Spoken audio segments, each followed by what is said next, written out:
ముఖ్యమంత్రి చంద్రబాబు గారు ముఖ్యమంత్రి పవన్ కళ్యాణ్ గారి మేరకు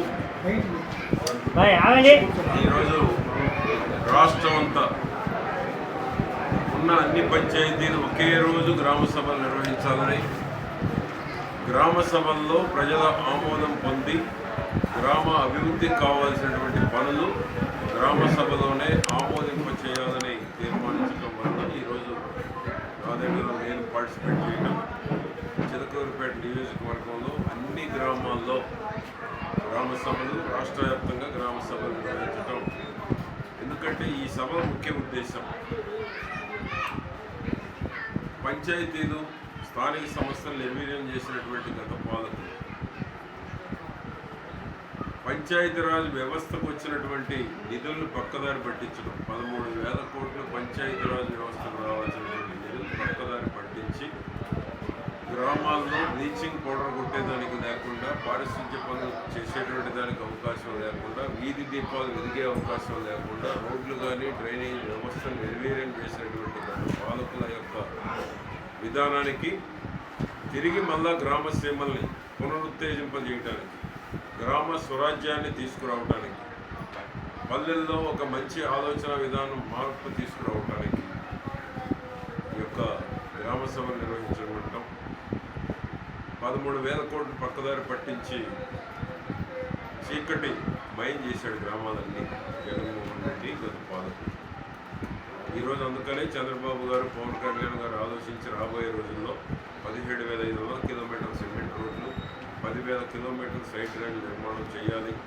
బ్లీచింగ్ పౌడర్, వీధి దీపాలు నిరంతరం రాత్రి పూట ఎదగాలని, దానికి కావాల్సినటువంటి నిధులు ఇచ్చి గ్రామ సీమలు మళ్ళా ఏదైతే పూజ్య బాబూజీ కన్న కళలు నిజం చేసేటువంటి గ్రామ స్వరాజ్యం రావాలని ఈరోజు గ్రామ సభ నిర్వహించడం జరిగింది.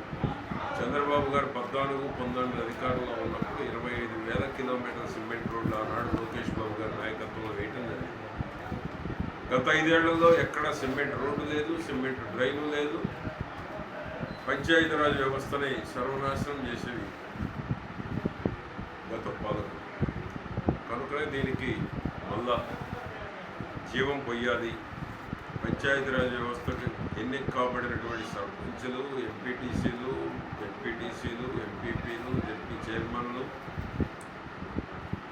ఎందుకు గెలిచామా అని బాధల్లో ఉన్నారు. కొంతమంది అప్పుల బాధ తట్టుకోలేక ఆత్మహత్యలు చేసుకున్నారు.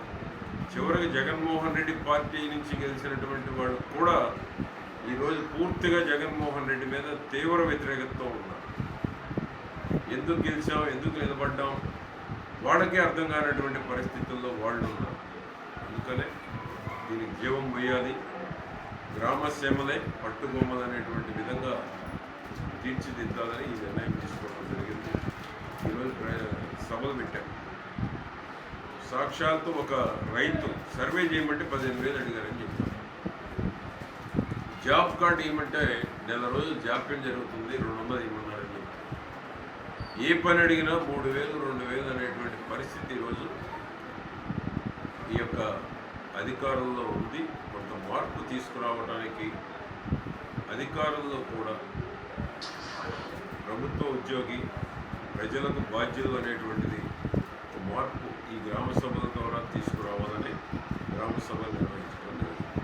కాబట్టి గత చేతగారి పాలనకి, సమర్థుడైన చంద్రబాబు నాయుడు గారి యొక్క పాలనకి వ్యత్యాసం 2 నెలల్లోనే చూశారు. రాబోయే 5 ఏళ్ళు చూడబోతున్నారు. గాడి తప్పిన పరిపాలనని గాడిలో పెట్టడమే, అదుపు తప్పినటువంటి ఆర్థిక వ్యవస్థ, అప్పులు పాలైన రాష్ట్రాన్ని సంపద పెంచి గ్రామాల్లో మళ్ళా చెత్త నుండి సంపదను ఏ విధంగా పెంచాలి, 14-19లో ఉన్న పథకాలన్నీ తిరిగి మళ్ళా తీసుకురావడానికి గోకులం పథకం ద్వారా గోకులం షెడ్లు ఇస్తున్నాం.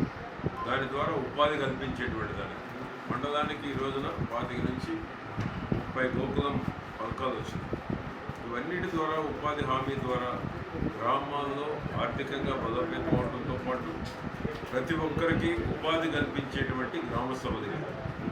ఈ గ్రామ సభల ద్వారా ఎంతమంది ఉపాధి కూలీలు పనిచేస్తే అంత మనం సిమెంట్ రోడ్లు, డ్రైన్లు, డొంకలు, లింక్ ఓట్లు వేసుకునేటువంటి వెసులుబాటు కేంద్ర ప్రభుత్వం కల్పిస్తూ ఉంది.